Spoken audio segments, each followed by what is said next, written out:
4,000 spacefaring civilizations stretched across the Milky Way like an endless web of power and pride, all bound together under the ancient authority known as the Galactic Concordance, a bureaucratic alliance that had kept order for 90,000 years, long before humans had even learned to make fire.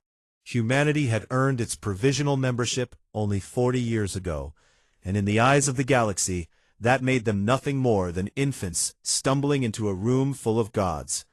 Ambassador Rena Vasquez understood this better than anyone alive, because she lived it every single day on the capital station of Aethys Prime, a structure so massive it could be seen from 3 star systems away, where representatives of every known species gathered to argue and trade and scheme. She walked through the grand corridors with her back straight and her expression calm, even as towering insectoid diplomats looked through her as though she were made of glass, even as the reptilian Veltari delegates curled their lips in amusement whenever she entered a chamber, even as the ancient Morthine elders referred to humanity as the brief ones in their formal addresses. She had learned to swallow the insult and keep moving, because Earth needed a voice here, even if no one wanted to listen. On this particular morning, Rena sat in the lower observation gallery of the Assembly Hall, watching a debate about mineral rights in the outer spiral, a debate that had nothing to do with humanity and everything to do with the power games of species who had been playing them for millennia. A soft chime from her communicator broke her focus, and she looked down to see a private message from Counselor Ithan of the Sirith, one of the few aliens who had ever spoken to her with anything resembling kindness. The message was short and encrypted, and when she read it, her blood turned to ice.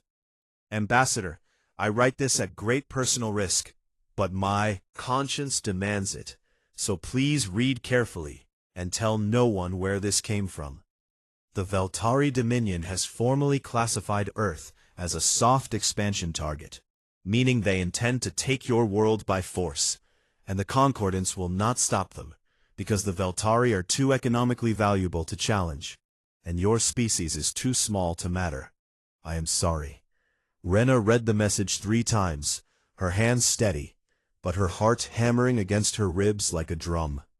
She had always known this was possible, had always feared that humanity's position in the galaxy was not just weak, but dangerously exposed, a single candle flame in a room full of creatures who could snuff it out without a second thought. But knowing something in the abstract and reading it in plain words were 2 very different things.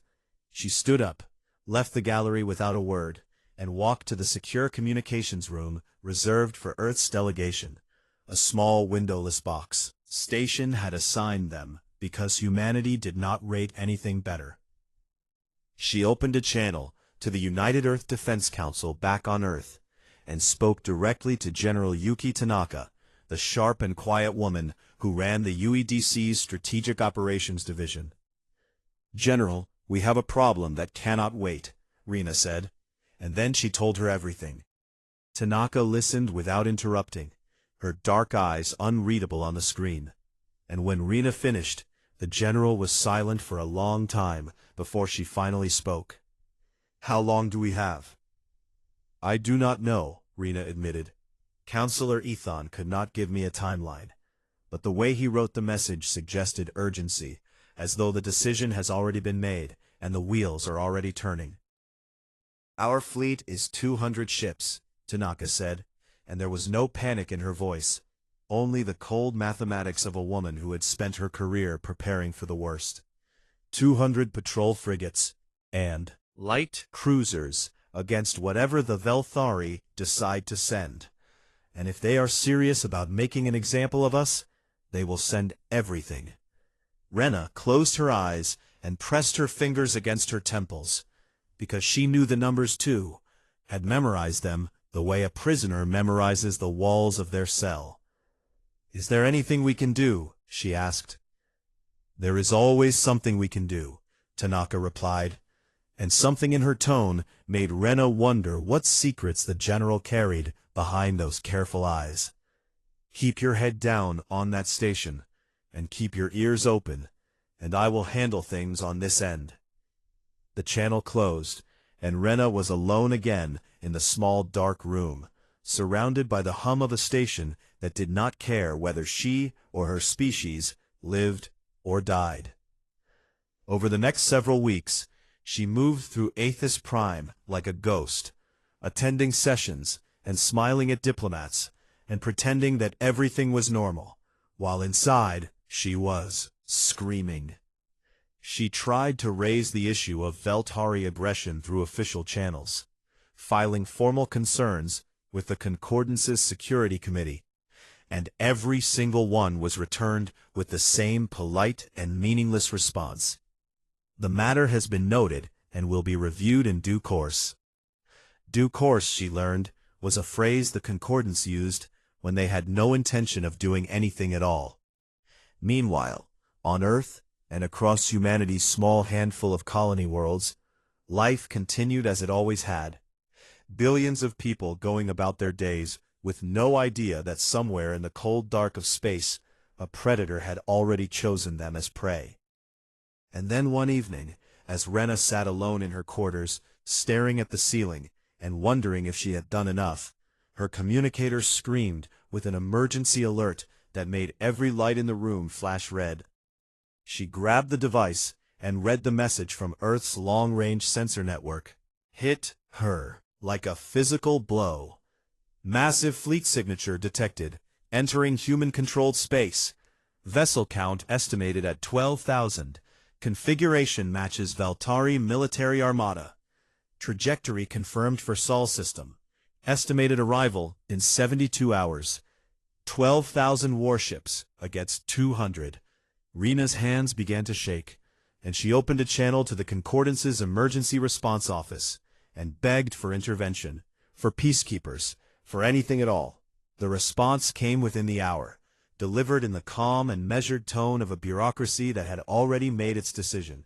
The Concordance has reviewed the situation and has determined that the Veltari fleet movement constitutes an internal Veltari matter and does not fall under Concordance jurisdiction.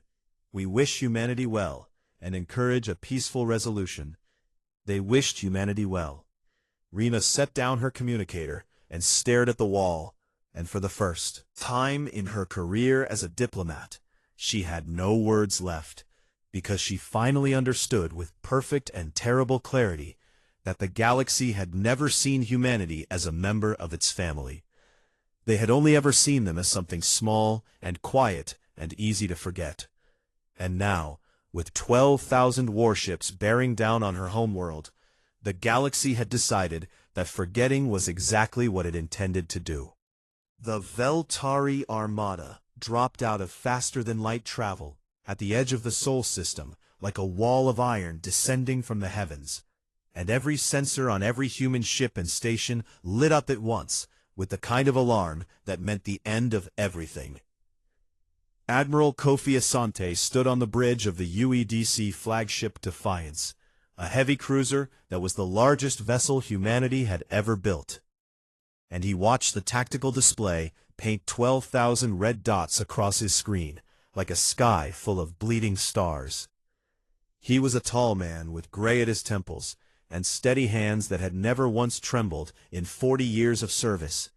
And they did not tremble now, even though he knew with absolute mathematical certainty that he and every person under his command were about to die.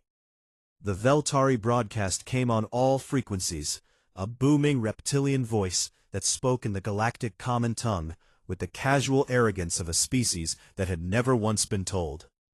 People of Earth, you have 6 hours to surrender unconditionally and accept total species servitude under the Veltari dominion. Failure to comply will result in the complete pacification of your world. This is not a negotiation. Asante listened to the message and then turned to his communications officer and said 3 words: launch all ships. 200 vessels surged forward from Earth's orbit. Patrol frigates and light cruisers and a handful of destroyers that had been built in a desperate rush over the last few weeks, all of them crewed by men and women who had volunteered, knowing full well what the odds were. The Battle of Sol began at 1400 hours, Earth Standard Time, and it lasted exactly 11 minutes. The Veltari did not even need to use their main fleet, sending forward only a screening force of 800 warships that cut through humanity's defense like a hot blade through paper, and Admiral Asante watched from the sidelines. Bridge of the Defiance, as ship after ship vanished from his display, each one representing hundreds of lives snuffed out in an instant. The Defiance herself took a direct hit from a Velthari energy lance that tore through her port side and vented 3 decks into space. And as the ship began to break apart around him, Asante opened a final broadcast to every surviving human vessel. All ships, this is Admiral Asante. It has been the honor of my life to serve alongside you. Do not let them forget what we did here today. The Defiance exploded 4 seconds later, and with her went the last organized resistance humanity had in space. But the Velthari were not finished, because this was never just about conquest. This was about sending a message to every minor species in the galaxy about what happens when you occupy space that a greater power wants. The bombardment began at 1500 hours.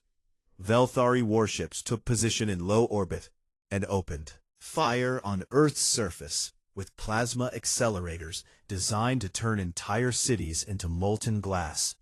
And they did so with methodical and terrible precision, targeting every major population center on the planet, one by one. Beijing was the first to fall, a city of 30 million people reduced to a crater of glowing slag in less than 90 seconds, and the shockwave alone killed millions more in the surrounding regions. Lagos followed, then Sao Paulo, then London, then New York, then Mumbai, then Tokyo, then Cairo, and on, in a relentless cascade of fire that turned the blue marble of Earth into a patchwork of black scars and orange flame. 3.1 billion people died that afternoon. The number was so large that it stopped meaning anything, because the human mind was never designed to hold that much grief at once, and so it simply became a fact, cold and enormous and impossible to feel all at once. The Velthari broadcast the entire bombardment on open galactic channels, and across the galaxy, thousands of species watched it happen on their screens, some in horror, some in fascination, and many with nothing more than mild interest before they changed the channel to something more entertaining. The Concordance Assembly convened a brief emergency session in which several diplomats expressed what they called deep concern about the scale of the violence, and then they voted to table the discussion for a later date and moved on to a trade dispute between 2 elder species that they considered far more important. On the surface of Earth, the fires burned for days, and the sky turned black with ash and smoke that blocked out the sun, and the survivors crawled through the ruins of their civilization with blank eyes and broken bodies, searching for anyone still alive in the wreckage of everything they had ever known. Among those survivors was General Yuki Tanaka, who had left her command center in Geneva exactly 2 hours before a Veltari plasma bolt turned the city into a lake of fire, because she had known this was coming, and she had prepared for it in ways that almost no one else on Earth understood. She moved through underground tunnels that had been secretly constructed over the past 20 years, tunnels that led deep beneath the Swiss Alps to a facility that did not appear on any official map and did not exist in any government database. The facility was called Prometheus Station, and it was the heart of something that Tanaka had spent her entire career building in absolute secrecy, a program known only as Protocol Adamantine. She descended through blast doors and security checkpoints, past engineers and scientists who had been living underground for weeks in anticipation of this exact scenario, and she entered the central command room where a wall of screens showed her a network of hidden installations spread across 14 different star systems, all of them lighting up one by one as they received the activation signal. These were humanity's hidden outposts, research stations, and shipyards and weapons laboratories built into hollowed-out asteroids and rogue planets and dead moons in systems so remote that no galactic survey had ever catalogued them. They were the product of humanity's deepest and most paranoid instinct, the quiet voice in the back of every human mind that whispered a simple truth. The universe is not kind, and no one is coming to save you, so you had better save yourself. Tanaka watched the screens as each outpost confirmed activation. 47 million surviving humans across deep space, checking in and reporting ready, and she felt something settle inside her chest that was not hope and was not rage, but was something older and harder than both. It was purpose. Behind her, a young officer with ash still in his hair and tears still drying on his cheeks looked at the screens and then looked at her. Asked the question that everyone in the room wanted to ask. General, what do we do now?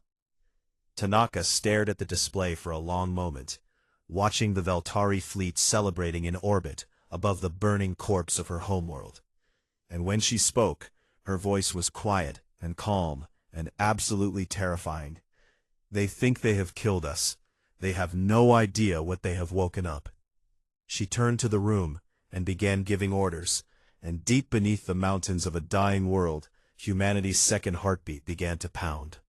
The galaxy forgot about humanity the way a person forgets about a candle they blew out last week, quickly, easily, and without a trace of guilt.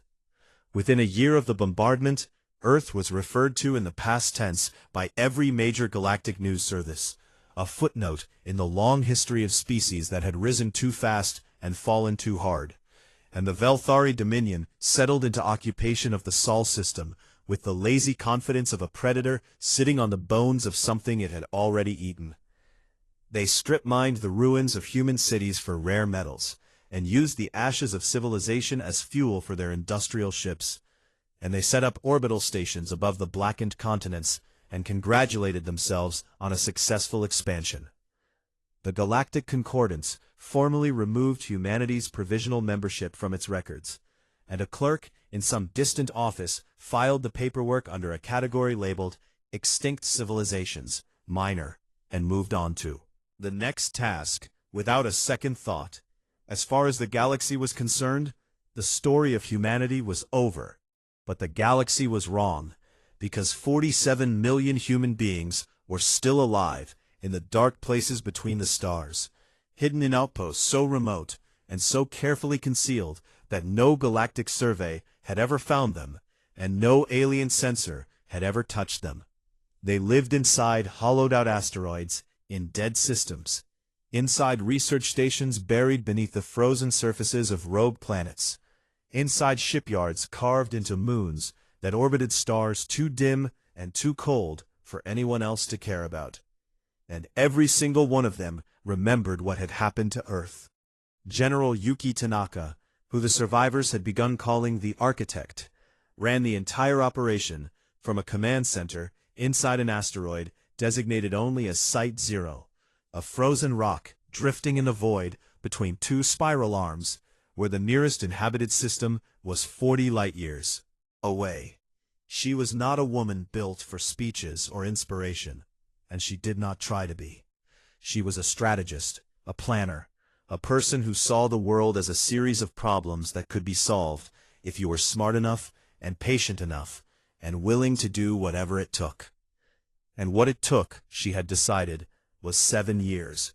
7 years of total silence. 7 years of building. 7 years of turning humanity's grief and rage into something that the galaxy had never seen before and would never forget. The work began with intelligence, because you cannot destroy what you do not understand. And so Tanaka sent out networks of human operatives, disguised as refugees from other minor species, scattered across the galaxy to watch and listen and learn. They mapped Veltari fleet positions and supply routes and command structures with the patience of spiders building webs in the dark. And they found every crack and weakness in the Dominion's armor. Rivalry between Velthari warlords, every supply depot that was understaffed, and every patrol route that had a gap. But intelligence was only half of the equation, because knowing where to strike meant nothing without the power to strike hard enough to end everything in a single blow. And this was where humanity did something that no other species in the galaxy had ever managed to do. For 90,000 years, the civilizations of the Concordance had built their technology along the same basic principles, following the same scientific paths that the elder races had mapped out millennia ago. And any species that tried to explore alternative approaches was told by the galactic academic community that those paths were theoretical dead ends not worth pursuing. Humanity had heard this advice, and humanity had ignored it completely. Deep inside their hidden laboratories, human physicists and engineers worked on a branch of science that the Concordance had dismissed as impossible, a field that humans called cascade resonance theory, based on their unique understanding of quantum field interactions that no other species had ever bothered to develop, because no other species had ever been desperate enough to try. What they built was a weapon unlike anything the galaxy had ever imagined. Cascade resonance weaponry did not work like normal weapons. It did not fire projectiles, or energy beams, or plasma bolts. Instead, it targeted the fundamental molecular bonds that held matter together, and unraveled them like pulling a single thread from a sweater, except the sweater was a warship, or a space station, or an entire planet's core. The first successful test was conducted in an empty system on the far edge of the galaxy, where a single prototype device was aimed at a dead moon roughly the size of Earth's own moon. And the weapon fired a pulse that lasted less than 1 second. The moon did not explode.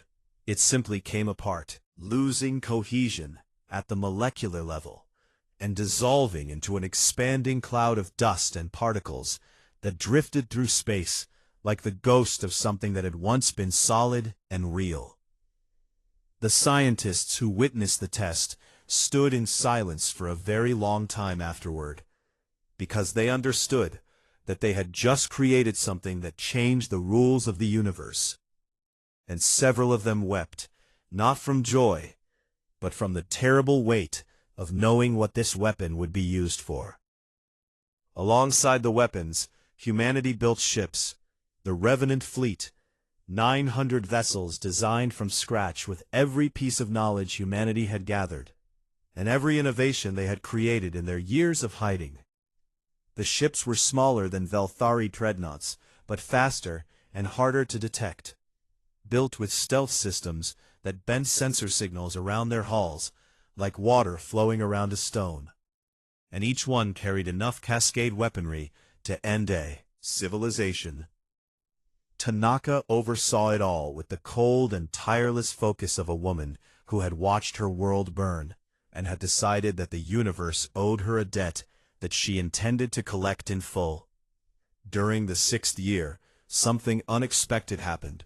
Counselor Ithan of the Cyrith, the alien diplomat who had once warned Ambassador Reina Vasquez about the Velthari invasion, stumbled upon evidence that humans were still alive.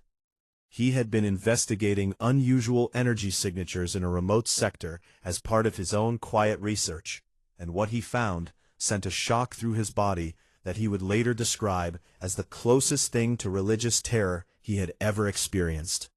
He traveled in secret to the edge of human-controlled space, and Tanaka allowed him to approach, because her intelligence network had been watching him for years, and she knew he could be trusted. Ithan stood in the command center of Site Zero and looked at the tactical displays, showing the Revenant Fleet and the Cascade weapons and the vast network of hidden outposts, and his 4 eyes went wide, with a mixture of awe and absolute horror. "You are not just surviving," he whispered. "You are preparing to do something that will change the galaxy forever." Tanaka looked at him with eyes that held no warmth and no cruelty, only the flat certainty of someone who had already made every decision that mattered. "The galaxy had its chance to stop this," she said. "They watched 3 billion of our people die and called it an internal matter. So yes, Counselor, we are preparing to change the galaxy, and when we are done, no one will ever make that mistake again." The first sign that something was wrong came to the Veltari Dominion at exactly midnight Galactic Standard Time, when every military communication channel in their empire suddenly filled with a single transmission, a human voice speaking calmly in the galactic common tongue. This message is for the Veltari Dominion, and for every civilization listening across the galaxy. 7 years ago, you burned our world and killed 3.1 billion of our people, while the galaxy watched and did nothing. We survived, we built, and now we have come to collect what is owed. The transmission repeated on a loop across every frequency, cutting through Veltari encryption like it was not even there. And before the Dominion's military command could even begin to understand what was happening, the Revenant fleet struck. The first target was Velkarath, the sacred throne world of the Veltari, a planet they had ruled from for 20,000 years, the seat of their empire and the symbol of everything they believed made them superior to the rest of the galaxy. Humanity did not bomb it the way the Veltari had bombed Earth, because that would have been too fast and too merciful, and General Yuki Tanaka had decided long ago that mercy was a currency she no longer traded in. Instead, 3 Revenant cruisers took position in orbit and activated their Cascade Resonance weapons, targeting not the surface, but the planet's core itself. And the weapon did exactly what it was designed to do. It began to unravel the molecular bonds that held the core together, slowly and steadily, like pulling the foundation out from under a building, one brick at a time. Velkarath did not explode. It began to die, slowly, over the course of 12 agonizing hours. The ground cracked and shifted, oceans drained into widening fissures, mountains collapsed into themselves, and the entire planet groaned with a sound that was broadcast across Veltari communication networks, so that every citizen of the Dominion could hear their homeworld screaming. The Veltari fleet scrambled with desperate fury, pulling warships from across their empire and sending them racing toward their throne world. But the Revenant fleet was already waiting for them. The battles that followed were not battles in any real sense, because a battle implies that both sides have a chance of winning, and the Veltari never had a chance at all. Their weapons could not lock on to Revenant ships, because the stealth systems bent every sensor signal around the hulls, and made the human vessels appear as nothing more than empty space. And by the time a Veltari gunner realized a Revenant ship was there, it was already too late. Cascade weapons tore through Veltari dreadnoughts like wind through smoke, dissolving warships into expanding clouds of dust in the time it took a person to draw a single breath, understanding what had hit them. Fleet after fleet was destroyed, and the Veltari admirals sent increasingly frantic messages to the Galactic Concordance, begging for help, for intervention, for the same kind of response that they themselves had been denied when Earth burned. The Concordance did not respond, because for the first time in 90,000 years, the Ancient Alliance was paralyzed with fear. In the assembly hall on Aethys Prime, diplomats and counselors from every major species watched the feeds from Veltari space in stunned silence, their screens showing them something that should have been impossible. A species they had declared extinct was dismantling one of the galaxy's oldest empires with weapons that no one could explain or defend against. The campaign lasted 16 days. In 16 days, the Veltari Dominion, an empire that had stood for 20,000 years and had terrorized dozens of smaller species into submission, ceased to exist. Exist as a functional civilization. Every military installation was destroyed. Every shipyard was reduced to dust. Every command structure was dismantled with surgical precision. And the Veltari war machine that had once been the terror of the outer spiral was simply gone, erased from existence as though it had never been. But humanity did not kill the civilians. That was the detail that terrified the galaxy more than anything else, because it showed that this was not blind rage, but calculated and deliberate punishment. The Veltari people were left alive, but stripped of every piece of technology above the industrial age. Their cities intact, but their ships and weapons and communication networks all dissolved, leaving them stranded on their surviving colony worlds, with nothing but their hands and their memories of what they had once been. It was not genocide. It was something the galaxy had no word for, a punishment so precise and so devastating that it left the victim alive, specifically so they could spend the rest of their existence remembering what they had lost. On the 17th day, the Galactic Concordance convened the largest emergency session in its history, every species sending their highest-ranking representatives to the Assembly Hall on Aethys Prime. And the chamber was packed with thousands of alien diplomats, all speaking over each other in a chaos of fear and confusion. And then, the doors at the far end of the hall opened, and the chamber fell silent. Ambassador Reina Vasquez walked in, alive and whole, and wearing the black uniform of the Terran sovereignty, flanked by 12 Revenant Marines in armor so dark it seemed to swallow the light around them.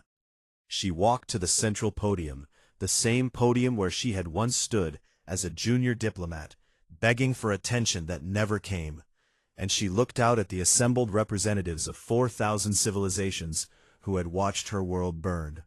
Done nothing. She did not shout, and she did not cry. Her voice was steady and clear, and it carried to every corner of that massive hall. 7 years ago, I stood in this chamber, and I asked for your help, she began. I filed formal requests for intervention. I begged your security committees to act, and every single request was returned with the same answer. The matter has been noted and will be reviewed in due course. She paused and let the silence sit heavy in the room. Due course, she repeated. That was your answer, while 12,000 warships burned my home and killed 3.1 billion of my people. Due course. She began to read names, not statistics, not numbers, but the names of cities that had been destroyed. Beijing, Lagos, Sao Paulo, London, New York, Mumbai, Tokyo, Cairo, and with each name, the silence in the chamber grew deeper and heavier, because names were harder to ignore than numbers. You watched, she said. Single one of you watched it happen on your screens, and you called it an internal Veltari matter, and then you changed the channel. She straightened her back and looked directly into the recording devices that were broadcasting her words to every corner of the galaxy. So hear me now. Humanity will never again be subject to the authority, the judgment, or the mercy of this body. We do not recognize your laws, we do not seek your approval, and we owe you nothing. The Terran sovereignty stands alone, as we have always stood alone, because you taught us that the only species we can rely on is ourselves. She took one step back from the podium, and her final words landed like stones dropped into still water. And if any civilization, any empire, any alliance ever threatens human life again, there will be no speech next time.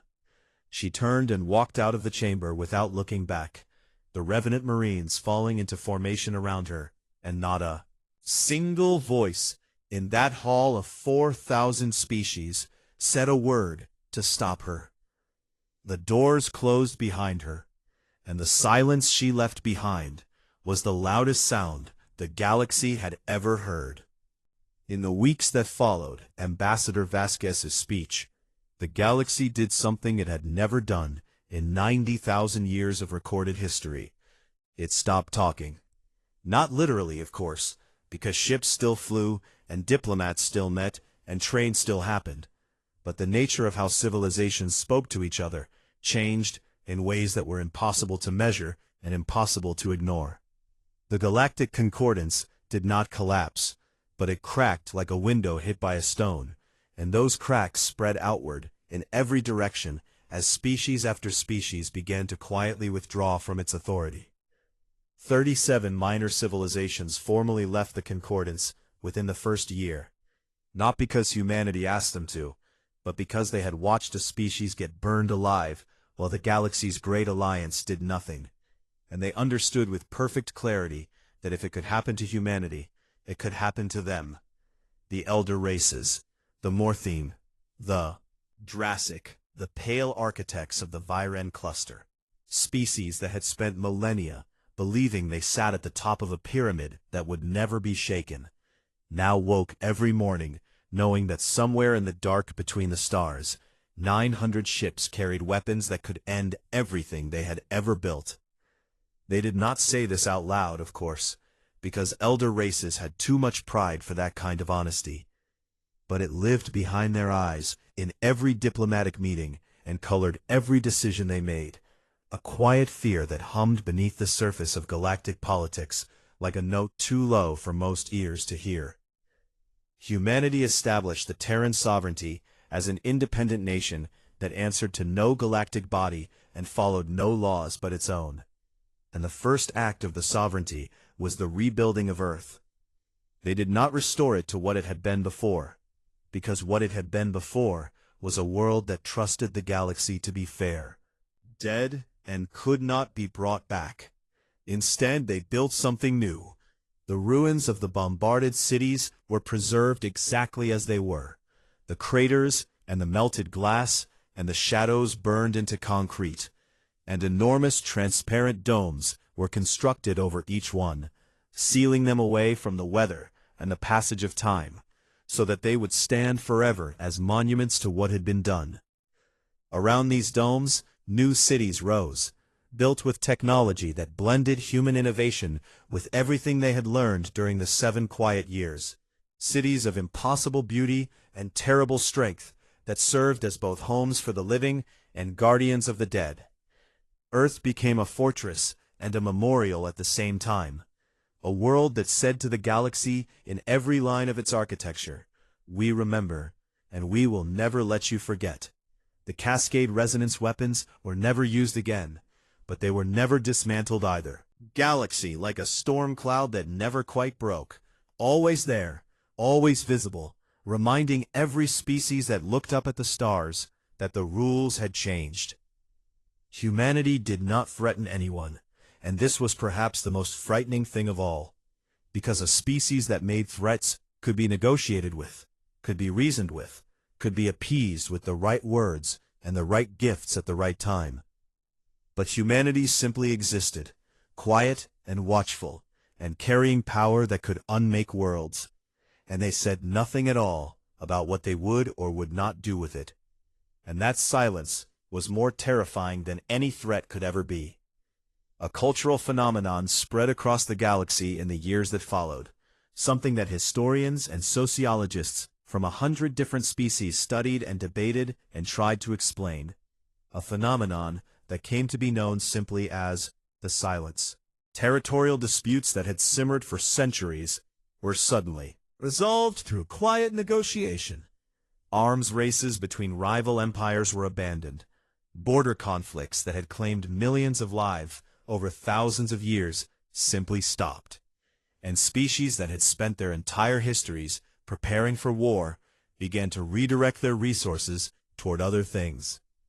No one passed a law requiring this, and no one signed a treaty demanding it. It simply happened organically and universally, because every species in the galaxy now carried the same unspoken thought buried deep in the back of their collective consciousness. What if the humans decide we are a threat? It was not peace in any traditional sense, because traditional peace was built on trust and cooperation and shared values, and this was built on something much more primal. The simple animal understanding that there was a predator in the room, and the smartest thing to do was to be very, very still. 50 years after the Retaliation, Counselor Ithon of the Syreth became the first alien diplomat officially invited to visit the rebuilt Earth, and he traveled there with a mixture of curiosity and quiet dread that he could not fully explain even to himself. He walked through the memorial domes with General Tanaka, who was old now, her hair white and her steps slower, but her eyes still carrying the same hard light they had carried in the command center of Site Zero all those decades ago. They walked together through the dome that covered what had once been Lagos, and Ithon looked at the shadows burned into the ground and the melted shapes that had once been buildings, and the vast empty silence of a place where 30 million people had lived and laughed and loved before they were turned to ash in 90 seconds. He was quiet for a long time, and then he asked the question that he had carried with him across the stars. General, if another species were to threaten humanity again, would you truly use those weapons once more? Would you truly destroy another civilization the way you destroyed the Velthari? Tanaka stopped walking and looked at him, and her face was neither angry nor proud nor sad, but simply tired, in the way that only someone who has carried an unbearable weight for too long can be tired. "I hope we never have to find out," she said, and her voice was soft and old and honest. "And I hope you do too." Ithon nodded slowly and said nothing more, because he understood that this was the only answer she could give, and the only answer the galaxy deserved. He returned to Cyrith's space and published a short memoir about his visit that became the most widely read document in galactic history. Not because it was dramatic or exciting, but because it was quiet and honest, and it told the truth about what humanity had become and what the galaxy had forced them to become. 200 years passed. On a small academic world far from human space, a galactic historian named Verath Saloon sat in his study and worked on what he hoped would be the definitive account of the era that had reshaped civilization.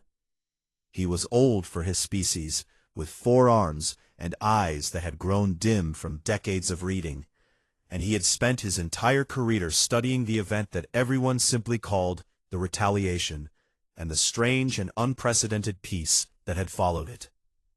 He had interviewed hundreds of diplomats and soldiers and scholars from dozens of species, and he had read every document and watched every recording and visited every memorial. And now he sat alone at his desk and tried to find the words to end his history.